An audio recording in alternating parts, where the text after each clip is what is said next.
স্বায়ত্তশাসিত পৰিষদৰ মুখ্য কাৰ্যবাহী সদস্য মাধৱ দেউৰী ডাঙৰীয়া, ঠেঙাল কছাৰী স্বায়ত্তশাসিত পৰিষদৰ মুখ্য কাৰ্যবাহী সদস্য কুমুদ কছাৰী ডাঙৰীয়া, মাজুলী জিলা পৰিষদৰ সভানেত্ৰী শ্ৰীযুতা পাপু হাজৰিকা ডাঙৰীয়ানী, মাজুলী সাংস্কৃতিক বিশ্ববিদ্যালয়ৰ উপাচাৰ্য ডক্টৰ ডম্বৰুধৰ নাথ ডাঙৰীয়া, মাজুলী জিলাৰ উপায়ুক্ত শ্ৰী পুলক মহন্ত ডাঙৰীয়া, লোক নিৰ্মাণ বিভাগৰ মুখ্য অভিযন্তা মুকুল চন্দ্ৰ দাস ডাঙৰীয়া, মাজুলী জিলা ভাৰতীয় জনতা পাৰ্টিৰ সভাপতি লোকনাথ কুতুম ডাঙৰীয়া, গণশক্তিৰ মাজুলী জিলাৰ সভাপতি ৰঞ্জিত দলে ডাঙৰীয়া, অসম গণ পৰিষদ দলৰ মাজুলী জিলাৰ সভাপতি ফণীধৰ তাহু ডাঙৰীয়া, ভুৱন গাম ডাঙৰীয়া, দীপক গোস্বামী ডাঙৰীয়া,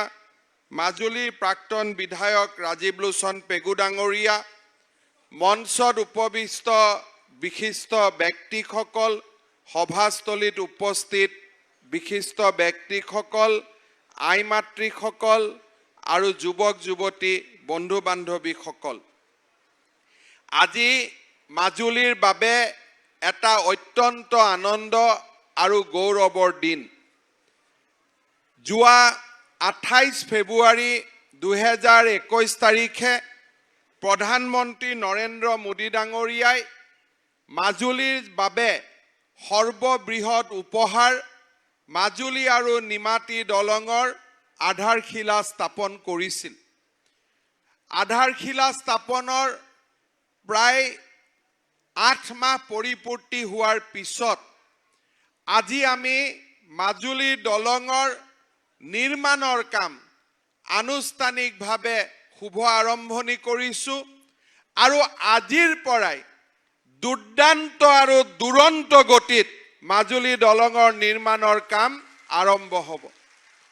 মাজুলীৰ এই পবিত্ৰ ধৰাত থিয় হৈ মাজুলীৰ ৰাইজক মই প্ৰতিশ্ৰুতি দিছিলোঁ যে কোভিড বা আন যদি মহামাৰী আমাৰ সন্মুখত দেখা নিদিয়ে তেতিয়াহ'লে 2025 চনৰ নৱেম্বৰত আমি এই ব্ৰিজখন আনুষ্ঠানিকভাৱে উদ্বোধন কৰিম। মই ৰাইজক প্ৰতিশ্ৰুতি দিছিলোঁ যে নৱেম্বৰ মাহত এই দলংখনৰ নিৰ্মাণৰ কাম আমি হাতত ল'ম। প্ৰধানমন্ত্ৰী নৰেন্দ্ৰ মোদী ডাঙৰীয়া আৰু ভাৰত চৰকাৰৰ ৰাষ্ট্ৰীয় ঘাইপথ নিৰ্মাণৰ দায়িত্বত থকা শ্ৰদ্ধাৰ মন্ত্ৰী নীতিন গাডকাৰী ডাঙৰীয়াক আজিৰ এই শুভ ক্ষণত মই ধন্যবাদ আৰু কৃতজ্ঞতা জনাইছোঁ। মাজুলী দলংখনৰ বাবে ভাৰত চৰকাৰে 925 কোটি 47 লাখ টকা ব্যয় কৰিব আৰু এই আবণ্টিত ৰাশিৰ 650.57 কোটি টকা আমি মূল মাজুলীৰ দলং ভাগ নিৰ্মাণৰ কামত ব্যয় কৰিম। এই দলঙৰ মূল দৈৰ্ঘ্য আৰু ইয়াৰ সমগ্ৰ ৰাস্তা বা আমি যাক ক'ব পাৰোঁ যে দলং সংযোগী পথ, এই গোটেইবিলাকক ধৰি 8.25 কিলোমিটাৰ পথ আৰু দলং নিৰ্মাণ হ'ব আৰু এই দলঙৰ নিৰ্মাণৰ লগে লগে আমি মাজুলী আৰু যোৰহাটৰ মাজত বহু প্ৰত্যাশিত যি আমাৰ সপোন আছিল দলঙৰ, তাক আমি বাস্তৱত ৰূপায়ণ কৰিব পাৰিম। এই আঁচনিত ভাৰত চৰকাৰে যি ধৰণে আগুৱাই আহিছে, অসম চৰকাৰেও এই আঁচনি ৰূপায়ণৰ বাবে আমি আমাৰ বৰঙণিও আগবঢ়াইছোঁ। মাজুলীৰ ভূমি অধিগ্ৰহণ, এই ভূমি অধিগ্ৰহণৰ বাবে যোৱাবাৰ মই ৰাসৰ সময়ত আহোঁতে মই জিলা উপায়ুক্তক কৈ গৈছিলোঁ যে নিৰ্দিষ্ট দিনত আমি ভূমি অধিগ্ৰহণৰ টকা আমি ইয়াৰ ভূমিদাতাসকলৰ হাতত তুলি দিব লাগিব। আজি এই কাম আমি সফলতাৰে শেষ কৰিব পাৰিছোঁ। মাজুলী দলঙৰ বাবে আমাৰ নিৰ্মাণকাৰী সংস্থাসকলে যি GST জমা দিব প্ৰায় 16% of the total project cost অৰ্থাৎ আমি যদি project cost 900 কোটি বুলি ধৰো 180 কোটি টকা ইয়াৰ GST হ'ব যাক ৰাজ্য চৰকাৰে নিৰ্মাণকাৰী সংস্থাসমূহক উভতাই দিব এই দলঙৰ বাবদ বন বিভাগৰ যি ৰয়েলটি জমা হ'ব নিৰ্মাণকাৰী সংস্থাবিলাকে 6% টকাৰে যি ৰয়েলটি বন বিভাগক জমা দিব সেই ৰয়েলটিৰ ধনু ৰাজ্য চৰকাৰে উভতাই দিব অৰ্থাৎ এই দলং নিৰ্মাণৰ ক্ষেত্ৰত অসম চৰকাৰেও নিজস্ব পুঁজিৰ পৰা আনুমানিক প্ৰায় 200 কোটি টকাৰ বৰঙণি এই দলং নিৰ্মাণৰ বাবে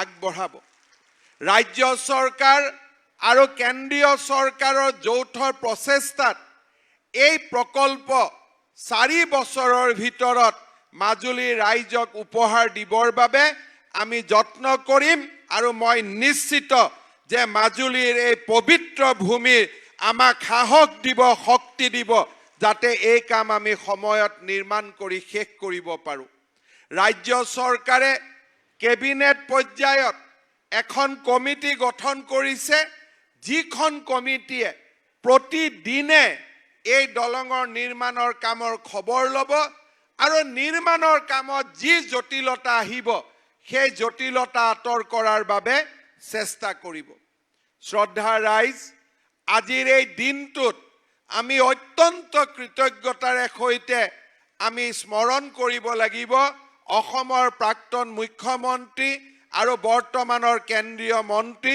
সৰ্বানন্দ সোণোৱাল ডাঙৰীয়াক তেখেতৰ প্ৰচেষ্টাত আৰু তেখেতৰ আশীৰ্বাদত আজি আমি এই দিনটোত উপবিষ্ট হৈছো মই সৰ্বানন্দ সোণোৱাল ডাঙৰীয়াক অসম চৰকাৰৰ হৈ প্ৰতিশ্ৰুতি দিছো যে আপুনি যি মাজুলীক লৈ সপোন দেখিছিল সেই সপোন আমি সকলোৱে মিলি বাস্তৱত ৰূপায়িত কৰিম সেই প্ৰতিশ্ৰুতি মই আমাৰ চৰকাৰৰ প্ৰাক্তন মুখ্যমন্ত্ৰী আৰু কেন্দ্ৰীয় মন্ত্ৰী সৰ্বানন্দ সোণোৱাল ডাঙৰীয়াক ৰাজহুৱাভাৱে আজি আমি দিব বিচাৰিছো আমি তেখেতৰ পৰা আশীৰ্বাদ বিচাৰিছো আৰু তেখেতৰ আশীৰ্বাদত যেনেকে আমি এই সেতু নিৰ্মাণৰ পৰিকল্পনা লৈছো সেই সেতু নিৰ্মাণক আমি বাস্তৱত ৰূপায়িত কৰিম সেই বিশ্বাসেৰে সৈতে আজি এই মাজুলীৰ পবিত্ৰ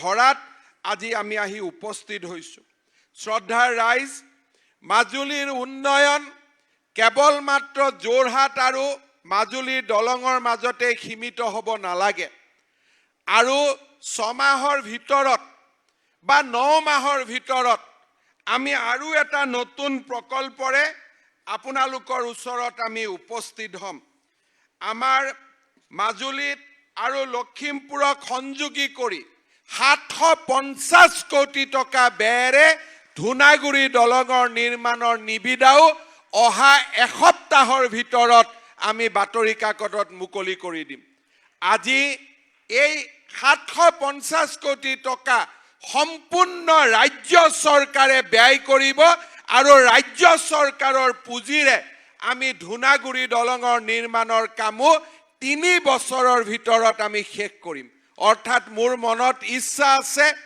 যে 2025 চনৰ নৱেম্বৰৰ দিন এটা দিন হওক যিটো দিনে অসমত অভিলেখ সৃষ্টি কৰক যে মাজুলী লখিমপুৰৰ ফালেও দলঙেদি যাব পাৰিব আৰু যোৰহাটৰ ফালেও যাব পাৰিব আপোনালোকে শক্তি দিব সাহস দিব কোনোবা ইয়াক অসাধ্য বুলি ভাবিব পাৰে কিন্তু সেই অসাধ্য সাধ্য কৰাৰ বাবে আমি দিনে ৰাতিয়ে কাম কৰিম আৰু সেই কামক আমি বাস্তৱত ৰূপায়িত কৰিম শ্ৰদ্ধাৰ ৰাইজ আজিৰ দিনটো আমাৰ বাবে আৰু এটা কথাৰ কাৰণে অত্যন্ত গুৰুত্বপূৰ্ণ দিন নিৰ্বাচনৰ সময়ত অসমৰ চুকে কোণে ৰাইজৰ মাজলৈ যোৱাৰ আমাৰ সৌভাগ্য হৈছিল ৰাইজৰ মাজত যেতিয়া আমি যাওঁ ৰাইজৰ লগত কথা বতৰা পাতো ৰাইজৰ সুখ দুখৰ বুজ লওঁ ৰাজ্যখনৰ মহিলা সমাজ নিৰ্বাচনৰ আগত তেওঁলোক অত্যন্ত দুঃখিত হৈ আছিল। কাৰণ কি যে তেখেতসকলে মাইক্ৰ ফাইনেন্সৰ পৰা লোন লৈছিল, লোনৰ ইণ্টাৰেষ্ট আছিলে আৰু একাংশ মহিলাই সেই লোনৰ টকা ঘূৰাই দিব নোৱাৰি তেখেতসকল অত্যন্ত বেদনাৰে তেখেতসকল পৰিপূৰ্ণ হৈ আছিল। নিৰ্বাচনৰ সময়ত আমি তেখেতসকলক প্ৰতিশ্ৰুতি দিছিলোঁ যে যদি আমাৰ চৰকাৰ শাসনলৈ ঘূৰি আহে মাইক্ৰ ফাইনেন্সৰ লোন উভতাই দিব নোৱাৰা দুখীয়া দৰিদ্ৰ মহিলাসকলৰ লোন আমি উভতাই দিবলৈ চেষ্টা কৰিম। শ্ৰদ্ধাৰ ৰাইজ, নিৰ্বাচন হৈ গ'ল। নিৰ্বাচনৰ পিছত আমি কোনো সময় খৰচ নকৰি কেনেকে মাইক্ৰ ফাইনেন্সৰ লোন উভতাই দিব পাৰি তাৰ বাবে আমি কামত ব্ৰতী হৈছিল। আমি যেতিয়া এই কামত সোমাইছিলোঁ তেতিয়া আমি দেখা পাইছিলোঁ যে আমাৰ সমাজত দুইবিধ মহিলা আছে। এছামে লোন উভতাই দিব পৰা নাই আৰু এছামে কষ্ট কৰি হ'লেও তেওঁলোকে নিয়মীয়াকৈ লোন উভতাই দি আছে। মই দুমোজাত সন্মুখীন হৈছিলোঁ যে মোৰ একেই মা লোন ঘূৰাই নিদিয়াসকলক দিম আৰু লোন ঘূৰাই দিয়াসকলক একো নিদিম, এইটো কেনেকৈ সম্ভৱ হ'ব পাৰে? কাৰণ লোন ঘূৰাই দিয়াসকলৰ আৰু নিদিয়াসকল দুই শ্ৰেণী লোকে কষ্ট কৰিছিলে আৰু লোন ঘূৰাই দিয়াসকলে সঁচাকৈয়ে এক আদৰ্শ প্ৰতিষ্ঠা কৰিছিলে। আমি হিচাপ কৰিছিলোঁ যে আমাৰ কিমান মহিলা আমাৰ সমাজত আছে। 24 লাখ মহিলা। লোন কিমানে ঘূৰাই দি আছে? 11 লাখ। ঘূৰাই দিব কিমানে পৰা নাই? 13 লাখ। আমাৰ চৰকাৰৰ কেবিনেটে সিদ্ধান্ত লৈছিলে যে যিসকলে লোন ঘূৰাই দি আছে তেওঁলোকক আমি প্ৰথম ইনচেন্টিভ বা প্ৰেৰণা আমি প্ৰথম দিওঁ আৰু তাৰ পিছত লোন ঘূৰাই নিদিয়াসকলৰ লোনো ঘূৰাই দিয়াৰ কাম আমি হাতত লওঁ। অহাকালি তেজপুৰত ৰাজ্য চৰকাৰে 11 লাখ আই মাতৃক লোন উভতাই দিয়াৰ লোন ঘূৰাই দিয়া 11 লাখ আই মাতৃক অনুপ্ৰেৰণা দিয়াৰ কাম হাতত লৈছে। এই মাত্ৰই মই চেক দিছিলোঁ। আই মাতৃক সুধিছিলোঁ আপুনি লোন কিমান ল'লে? বোলে মই 40,000 ল'লোঁ। ঘূৰাই দিব কিমান আছে? বোলে 25,000। মা চেকখন লওক আৰু লোনটো আজি ঘূৰাই দিয়ক। এগৰাকীক সুধিলোঁ লোন ঘূৰাই দিব কিমান আছে? 12,000। চেকখন কিমান টকাৰ আহিছে? 20,000। 8,000 টকা আপোনাৰ লাভ হ'ল, আপুনি লগত ৰাখি থৈ দিয়ক। অৰ্থাৎ এই ধৰণে 11 লাখ মাৰ জীৱনলৈ আমি অলপ হাঁহি কঢ়িয়াই আনিবৰ বাবে চেষ্টা কৰিছোঁ। কিছুমানে মোক সমালোচনাও কৰিছে। ডাঙৰ ডাঙৰ মানুহবিলাকে গুৱাহাটীত বহি সমালোচনা কৰিছে, কোনোবাই লোন লৈছে চৰকাৰে কিয় ঘূৰাই দিব লাগে? মুখ্যমন্ত্ৰীৰ আসনত মই বহিছোঁ। মোৰ মাৰ যদি মনত দুখ থাকে, মাৰ মনত কষ্ট থাকে, মইনো কেনেকৈ মুখ্যমন্ত্ৰীৰ আসনত বহিব পাৰোঁ? যদি কোনোবা এজন সন্তানে নিজৰ মাৰ দুখত দুখী নহয় তেনেকুৱা সন্তানক কেতিয়াও আমি সন্তান বুলি স্বীকৃতি দিব নোৱাৰোঁ। অসমৰ আই মাতৃসকল, মোৰ মা মোৰ বাবে যিমান পূজনীয়, অসমৰ প্ৰতিগৰাকী আই মাতৃ মোৰ বাবে সিমানেই পূজনীয়। মই যোৱাকালি তেজপুৰত কৈছিলোঁ যে আমিনো আহিলোঁ ক'ৰ পৰা? আমাকতো ভগৱানে ডাইৰেক্টলি লেণ্ডিং কৰাই দিয়া নাই। মাৰ পেটেদিহে লেণ্ডিং হৈছোঁ, মাৰ পেটেদিহে আমি আহি উপস্থিত হৈছোঁ। সেইকাৰণে মই মোক যিসকলে সমালোচনা কৰে তেওঁলোকক মই ক'ম যে আপোনালোকে মোক যি কয় ক'ব, কিন্তু অসমৰ প্ৰতিগৰাকী মাৰ চকুৰ পৰা চকুলো মচি দিয়াৰ দায়িত্ব মোৰ আছে আৰু সেই দায়িত্ব আমি গ্ৰহণ কৰিম। তাত আপোনালোকে মোক চাই বেয়া পায়, ভাল পায়, তাত মোৰ কৰিবলগীয়া একো নাই। মই মোৰ ৰাস্তাত গৈ থাকিম, কাৰণ মই জানো মোৰ মা যদি সন্তুষ্ট হয় তেওঁলোকৰ আশীৰ্বাদে অসমখনক শস্য শ্যামলা কৰি তুলিব, অসমখনক নতুন দিগন্তলৈ লৈ যাব, তাক মই বিশ্বাস কৰোঁ। আজি মাজুলীটো প্ৰায় 350 গৰাকী আই মাতৃ যোনে লোন উভতাই দি আছিলে, তেওঁলোকৰ হাতত আমি চেক তুলি দিছোঁ। চেকখন এতিয়ালৈকে 5 গৰাকীক দিছোঁ, বাকী কেইগৰাকীক দিব বাকী আছে। কিন্তু আপোনালোকে চিন্তা নকৰিব, চেক লওঁতে আপোনালোকৰ পৰা কোনেও এটকাও নলয়, কাৰণ আমি দালালবিলাক বৰ্তমান মোটামুটি চেছ কৰি আছোঁ।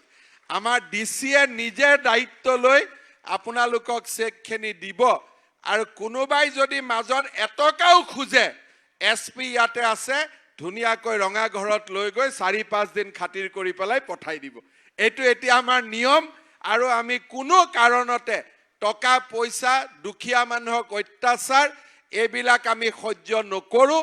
আমি মন বান্ধি লৈছোঁ, কোনো কাৰণতে অসমত আৰু দালাল শ্ৰেণীক আগবঢ়াই দিয়া নহ'ব। মোৰ দালাল বন্ধুসকলকো লৈ আহি ভাল কামত লগাই দিব লাগিব। সেই কামৰ বাবে আমি চেষ্টা কৰি আছোঁ।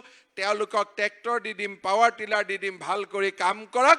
বেয়া কামবোৰ এৰি একেলগে অসমৰ নৱনিৰ্মাণৰ কামত সকলোৱে যোগ দিয়ক। শ্ৰদ্ধাৰ ৰাইজ, চৰকাৰ চলাব আমাৰ হাতত 6 মাহ হৈছে। এই 6 মাহৰ সময়তে আমি প্ৰত্যাহ্বানৰো সন্মুখীন হৈছোঁ, কিন্তু প্ৰত্যাহ্বানৰ মাজতো অসমখনক আগুৱাই লৈ যোৱাৰ বাবে আমি প্ৰচেষ্টা কৰিছোঁ। চৰকাৰ চলোৱাৰ 6 মাহত নিমাতী ঘাটৰ দুৰ্ঘটনা আমাৰ বাবে অত্যন্ত বেদনাদায়ক আছিল। নিমাতীৰ দুৰ্ঘটনাৰ পিছত মাজুলীৰ আভ্যন্তৰীণ জল পৰিবহণ ব্যৱস্থাক আমি শক্তিশালী কৰাৰ বাবে চেষ্টা কৰিছোঁ। 4 বছৰ দলং নোহোৱালৈকে মাজুলীত আমাক জাহাজৰ ব্যৱস্থা, নাৱৰ ব্যৱস্থা আমি সুকলমে চলাব লাগিব। আজি মই গৌৰৱ অনুভৱ কৰোঁ যে মাজুলীৰ পুৰণা নাৱত আমি মেৰাইন ইঞ্জিনো লগাব পাৰিলোঁ, আৰু জাহাজো প্ৰায় 18খনলৈকে এতিয়া আমি জাহাজ প্ৰতি ঘণ্টাৰ মূৰে মূৰে চলাব পাৰিছোঁ। এপৰ জৰিয়তে আমি টিকট ল'ব পাৰিছোঁ, লাইনত থিয় হৈ ল'বলগীয়া আমাৰ অৱস্থা এতিয়া আৰু প্ৰয়োজন নাই। মই DC মহোদয়ক নিৰ্দেশ দিছোঁ যে য'ত যেনেকুৱা অভাৱ অভিযোগ আমি দেখোঁ, নিৰন্তৰভাৱে চৰকাৰৰ লগত কাম কৰি যাতে মাজুলীৰ কোনো লোকে পৰিবহণ ব্যৱস্থাৰ ক্ষেত্ৰত তেওঁলোকৰ যাতে অভাৱ অভিযোগ নাথাকে, তাৰ বাবে যেন তেওঁলোকে ব্যৱস্থা কৰে। শ্ৰদ্ধাৰ ৰাইজ, আজি মাজুলীৰ আপোনালোকৰ মাজলৈ অহাৰ আগতে মাজুলীৰ ইণ্টিগ্ৰেটেড DC অফিচৰ এটা পাৰ্ট আজি আমি আনুষ্ঠানিকভাৱে মুকলি কৰিছোঁ। অৰ্থাৎ মাজুলীলৈ কাম কৰিবলৈ অহা চৰকাৰী বিষয়া, বিশেষকৈ ADC, মেজিষ্ট্ৰেট, পুলিচ, তেওঁলোকে যাতে ভাল কোৱাৰ্টাৰত থাকিব পাৰে, তেওঁলোকৰ বাবে নিৰ্মাণ কৰা কোৱাৰ্টাৰো আজি আমি মুকলি কৰি দিছোঁ। অহা বছৰটোৰ ভিতৰত আমি আৰু কেইটামান কাম মাজুলীৰ বাবে কৰিব বিচাৰিছোঁ। মাজুলীৰ পলিটেকনিক, মাজুলীৰ মডেল কলেজ, মাজুলীৰ সাংস্কৃতিক বিশ্ববিদ্যালয়, মাজুলীৰ জিলা উপায়ুক্তৰ কাৰ্যালয়, এই গোটেইবিলাক 2024 চনৰ যাতে পাঠ্যক্ৰম আমি আৰম্ভ কৰিব পাৰোঁ, সেই ধৰণে আমি গোটেই কামবিলাকত পুঁজি আবণ্টন দিছোঁ। নিৰ্মাণ কামক আমি নিজে চোৱা চিতা কৰিছোঁ। কোনোবা প্ৰকল্প এবছৰ, কোনোবা 2 বছৰ, এই ধৰণে মাজুলীৰ নিৰ্মাণৰত প্ৰত্যেকটো প্ৰকল্পকে আমি সময়ত শেষ কৰাৰ বাবে আমি কাম হাতত লৈছোঁ। শ্ৰদ্ধাৰ ৰাইজ, যোৱা 6 মাহৰ ভিতৰত আমি মানুহৰ, বিশেষকৈ ৰাইজৰ ৰাজহ বিভাগৰ ওপৰত থকা সমস্যাবিলাক সমাধানৰ বাবেও আমি গুৰুত্ব দিছিলোঁ। মিছন বসুন্ধৰা আমি আৰম্ভ কৰিছিলোঁ যে মানুহৰ যদি কাৰোবাৰ আবল্টিত মাটি আছে, তেওঁলোকে এটকাও নিদিয়াকৈ মাটিখিনি ম্যাদী পট্টা কৰি লওক। কাৰোবাৰ যদি একচনীয়া মাটি আছে, তেওঁলোকে ম্যাদী কৰি লওক। কাৰোবাৰ যদি এজমালি পট্টা ভাগ কৰিবলগীয়া আছে, তেওঁলোকে ভাগ কৰি লওক। কাৰোবাৰ যদি এড্ৰেছ বদলাবলগীয়া আছে, তেওঁলোকে এড্ৰেছ বদলাই লওক। আৰু এটকাও খৰচ নকৰাকৈ আমাৰ সাৰ্কেল অফিসে এই কামবিলাক কৰি দিব। মিছন বসুন্ধৰা আঁচনি আমি ৰাজ্যখনত আৰম্ভ কৰিছিলোঁ। যোৱাকালি ৰাতিলৈকে 3,82,000 ৰাইজে মিছন বসুন্ধৰাৰ বাবে আবেদন কৰিছে। মই অত্যন্ত গৌৰৱ অনুভৱ কৰোঁ যে মাজুলীতো 3,091 জন ব্যক্তিয়ে মিছন বসুন্ধৰাত নিজৰ মাটি বাৰীৰ কাম নিষ্পত্তিৰ বাবে আবেদন জনাইছে। দেউতাক মাকৰ মৃত্যুৰ পিছত উত্তৰাধিকাৰীৰ নামত মাটি নামজাৰি কৰিবৰ বাবে 1423 গৰাকী ব্যক্তিয়ে আবেদন কৰিছে। ৰিক্লাছিফিকেশ্যন অৰ্থাৎ কৃষিভূমি উদ্যোগ ভূমি কৃষি এই ৰিক্লাছিফিকেশ্যনৰ কাৰণে 31 গৰাকী ব্যক্তিয়ে আবেদন জনাইছে। মাটিৰ ভূমি সংশোধনৰ বাবে 4 গৰাকী ব্যক্তিয়ে আবেদন জনাইছে। নিজৰ মোবাইল নম্বৰ পৰিৱৰ্তনৰ কাৰণে 49 গৰাকীয়ে। লেণ্ড এলটমেণ্ট আবল্টিত মাটি থকা মানুহে মেডি পট্টাৰ বাবে 464 গৰাকী ব্যক্তিয়ে আবেদন কৰিছে। মাটি ক্ৰয় বিক্ৰয়ৰ পিছত নামজাৰিৰ বাবে 22 গৰাকী ব্যক্তিয়ে আবেদন কৰিছে। পুৰণা মালিকৰ নাম পট্টাৰ পৰা গুচাবৰ বাবে 13 গৰাকী ব্যক্তিয়ে আবেদন কৰিছে। মাটিৰ ভাগ বতৰাৰ কাৰণে 164 গৰাকী ব্যক্তিয়ে আবেদন কৰিছে।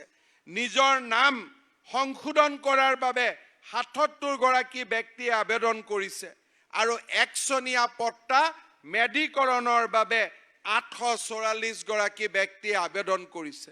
এই 3,091 গৰাকী ব্যক্তি যাৰ কোনো গোচৰ নাই, কাজিয়া পেচাল নাই, এই গোটেই সকলকে আমি অহা কিছুদিনৰ ভিতৰত তেওঁলোকৰ কাম আমি নিষ্পত্তি কৰি দিম।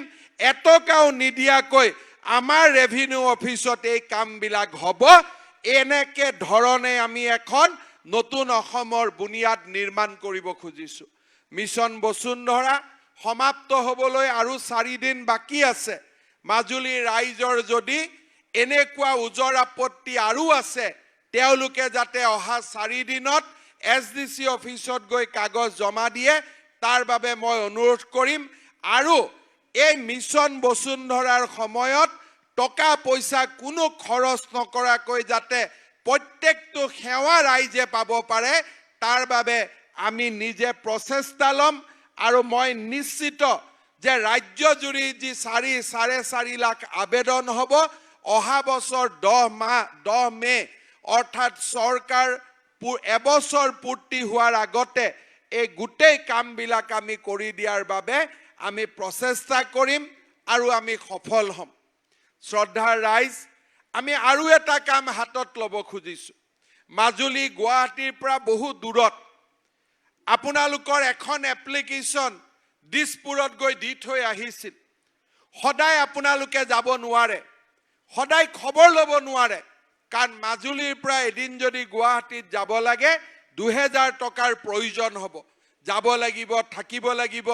দিছপুৰত গৈও ৰাইজে কয় মই সঁচা মিছা নাজানো, 2 টকা খৰচো কৰিব লাগিব। গতিকে কাম নোহোৱা কাম কৰিবলৈ যাওঁতে এবাৰত 2000 আৰু 3-4 বাৰ যদি যাব লাগে 10,000 টকাও খৰচ হ'ব। কামটো হ'ব নহ'ব কোনো গ্যাৰেণ্টি নাই। এইবাৰ আমি মিছন বসুন্ধৰাৰ পিছত আমি 2 এদিনতে আৰম্ভ কৰিম প্ৰজেক্ট সদ্ভাৱনা।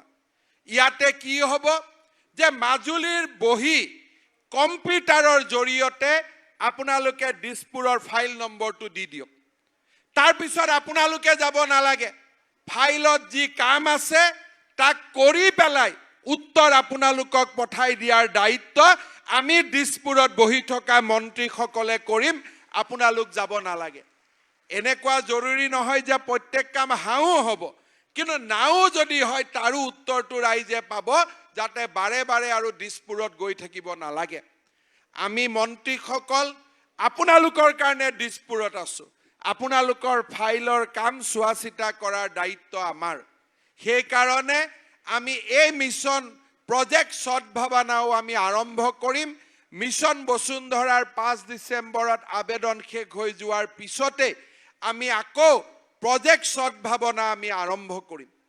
আমি লাহে লাহে অসমৰ পৰা যিমান বেমেজালি আছিল, মানুহৰ কষ্ট আছিল, সেইবিলাক দূৰ কৰাৰ কাৰণে আমি চেষ্টা কৰিছোঁ। আজি আমি আপোনালোকৰ আমি কথা দিছোঁ যে এবছৰ 1.5 বছৰৰ ভিতৰত আমি অসমখনক এটা নতুন পৰ্যায়লৈ আমি লৈ যাম। আজি আপোনালোকে দেখিব যে কম সময়ৰ ভিতৰতেই আমাক গাড়ীৰ লাৰ্ণাৰ লাইসেন্স লাগে, আমাক গাড়ীৰ ড্ৰাইভিং লাইসেন্স ৰিনিউৱেল কৰিব লাগে, এমপ্লয়মেণ্ট এক্সচেঞ্জত নাম লগাব লাগে। এতিয়া আমি আৰু অফিচত যাব নালাগে, নিজৰ ঘৰত বহি ৰাতি 2টা বজাতো আমি লাৰ্ণাৰ লাইসেন্স পাব পাৰোঁ, এমপ্লয়মেণ্ট এক্সচেঞ্জত নিজৰ নাম আমি অন্তৰ্ভুক্ত কৰিব পাৰোঁ। সেই ধৰণে আমি চৰকাৰৰ প্ৰত্যেকটো সেৱা যাতে কম্পিউটাৰৰ জৰিয়তে ঘৰত বহি আমি পাব পাৰোঁ, তাৰ কাৰণে আমি ব্যৱস্থা হাতত লৈছোঁ। শ্ৰদ্ধাৰ ৰাইজ, মই বিশ্বাস কৰোঁ যে আমাৰ অসমৰ ৰাইজৰ বুকুত আৰু আমাৰ এই ভূমিত ইমান শক্তি আছে যে আমি যদি অলপ চেষ্টা কৰোঁ, আমি যদি অলপ কৰ্মমুখী হওঁ, আমি অসমখনক এক নতুন পৰ্যায়লৈ লৈ যাব পাৰোঁ। কেইদিনমান আগলৈকে আমি ভাবি আছিলোঁ যে মাজুলীত দলং হ'ব নেকি, কিন্তু আজি আপোনালোকে চাওক, অলপ প্ৰচেষ্টাত এটা নহয় 2খনকৈ দলং আপোনালোকে পালে। বিচাৰিছিলোঁ এখন, লগত আহি গ'ল আৰু এখন। যেনেকৈ ঘৰত যম সন্তান জন্ম দিওঁ, লাগিছিল এটা সন্তান, জন্ম হৈ গ'ল 2টা সন্তান। অকণমান মাত্ৰ প্ৰচেষ্টা, অকণমান প্ৰচেষ্টা। আৰু আপোনালোকে চাব যে সময়বোৰ আজিকালি এনেকুৱা নহয়। গুৱাহাটীত ফ্লাইঅভাৰ কৈছোঁ 36 মাহ লাগিব, কাম হৈ গৈছে 24 মাহত। অৰ্থাৎ আজি আমাৰ হাতত কেপাচিটি আছে, আমাৰ হাতত দক্ষতা আছে, আমাৰ হাতত সামৰ্থ্য আছে, মাত্ৰ আমি আমাক নিজক কৰ্মমুখী কৰি নিৰ্মাণ কৰিব লাগে। অকণমান যদি আমি প্ৰচেষ্টা কৰোঁ আৰু অকণমান যদি অসমখনক যদি আমি পৰিৱেশ দিওঁ, আন্দোলন চান্দা এইবিলাক যদি নোহোৱা হৈ যায়, আপোনালোকে দেখিব অসমত এনেকুৱা পৰিৱেশ ঘূৰি আহিব যে মানুহে তামিলনাডু বম্বেৰ কথা নক'ব, বিদেশৰ মানুহেও অসমৰ নাম ল'ব লাগিব। আমি মাত্ৰ অকণমান প্ৰচেষ্টা কৰিব লাগে, অকণমান নিজৰ চিন্তা ভাৱনা, পুৰণা দিনৰ চিন্তা ভাৱনাৰ পৰা ওলাই আহি নৰেন্দ্ৰ মোদী ডাঙৰীয়াই আমাক যি নতুন চিন্তা দিছে, সেই চিন্তাৰে আমি নিজক প্ৰেৰিত কৰিব লাগে, নিজক অনুপ্ৰাণিত কৰিব লাগে। আৰু মই বিশ্বাস কৰোঁ গুৰু দুজনাৰ আশীৰ্বাদত আমি অসমখনক ভাৰতৰ 5খন ৰাজ্যৰ ভিতৰত এখন হিচাপে আমি নিৰ্মাণ কৰিব পাৰিম। যোৱা কেইদিনমান আগতে ভাৰত চৰকাৰে স্বাস্থ্য খণ্ডৰ এখন প্ৰতিবেদন দিছিলে। তাত অসমে চমকপ্ৰদ সাফল্য লাভ কৰিছে, আমি ভাবিব পৰা নাছিলোঁ। আজি ভেকচিনৰ ক্ষেত্ৰত আৰু অহা 5 ডিচেম্বৰৰ ভিতৰত আমি প্ৰথম পালি ভেকচিন দিয়া কাম শেষ কৰি দিম। ভাৰতৰ ডাঙৰ ৰাজ্যবিলাকে আজিলৈকে পৰা নাই, উত্তৰ প্ৰদেশ, বিহাৰ, তামিলনাডুৱে পৰা নাই, কিন্তু 5 তাৰিখে অসমে সেই কীৰ্তিমান স্থাপন কৰিবৰ বাবে গৈ আছে। মই বিশ্বাস কৰোঁ যে যদি আমি প্ৰতিযোগী হওঁ, আমি যদি চিন্তা কৰোঁ যে নহয় আমি তাক কৰিম, কৰিব পৰাৰ অযুত শক্তি আমাৰ শৰীৰত আছে, আমাৰ মানসিকতাত আছে। আমি মাত্ৰ পুৰণা গণ্ডিৰ পৰা ওলাই আহিব লাগিব। নেতিবাচক চিন্তাৰ পৰা আমাৰ জ্ঞান, আমাৰ মগজু, আমাৰ শৰীৰক ইতিবাচক চিন্তাৰে আমি পৰিপূৰ্ণ কৰি দিব লাগিব। মই ভাবোঁ অসমৰ আধ্যাত্মিক জীৱনৰ কেন্দ্ৰভূমি মাজুলীৰ ৰাইজৰ আশীৰ্বাদত আমি এই ধৰণে আগুৱাই গৈ আমি আমাৰ ইস্পিত লক্ষ্যত উপনীত হ'ব পাৰিম। শ্ৰদ্ধাৰ ৰাইজ, আজিৰ এই পবিত্ৰ দিনটোত পুনৰ এবাৰ মই মাজুলীৰ ৰাইজলৈ অভিনন্দন জনাইছোঁ। এই দলংখনৰ বাবে বিভিন্ন সময়ত মাজুলীৰ দল সংগঠন, মাজুলীৰ ব্যক্তি, সাংবাদিক বন্ধু বান্ধৱী, আমাৰ প্ৰভু ঈশ্বৰসকল সকলোৰে মনত এটা সপোন আছিল। আজি সেই সপোন বাস্তৱত ৰূপায়িত কৰাৰ পথত মই অকণমান হ'লেও অৰিহণা যোগাবলৈ পাই মই নিজেই গৰ্বিত অনুভৱ কৰিছোঁ। আৰু ৰাইজ, আপোনালোকক মই কথা দিছোঁ এই যি আশাৰে আজি আমি ইয়াত সমবেত হৈছোঁ সেই আশাক আমি সকলোৱে মিলি বাস্তৱলৈ ৰূপায়ণ কৰিম মাজুলীক অকল আধ্যাত্মিকতাৰে নহয় বিকাশৰো মাজুলীলৈ নতুন গংগা নমায়নাৰ বাবে আমি কাম আৰম্ভ কৰিম আৰু আমি আমাৰ যাত্ৰাত সফল হ'ম পুনৰবাৰ আপোনালোকক ধন্যবাদ জনাইছোঁ দুই এদিনতে মোৰ মাজুলীত মই আকৌ কৈছোঁ যে যোৱা 6 মাহ মুখ্যমন্ত্ৰী দায়িত্ব লোৱাৰ পিছত 4বাৰ মোৰ মাজুলীত অহা হ'ল আৰু মই আহি থাকিম আপোনালোকে মনত এবাৰো নাভাবিব যে মাজুলীৰ বিধায়কগৰাকী মুখ্যমন্ত্ৰী নহয় মাজুলীৰ বিধায়কগৰাকী আগতেও মুখ্যমন্ত্ৰী আছিল আৰু এতিয়াও মুখ্যমন্ত্ৰীক আপোনালোকে হাতত পাই থাকিব সেই প্ৰতিশ্ৰুতিৰে মই পুনৰবাৰ আপোনালোকৰ শ্ৰীচৰণত সেৱা জনাই মই মোৰ বক্তব্যৰ সামৰণি মাৰিছোঁ ধন্যবাদ জয় হিন্দ বন্দে মাতৰম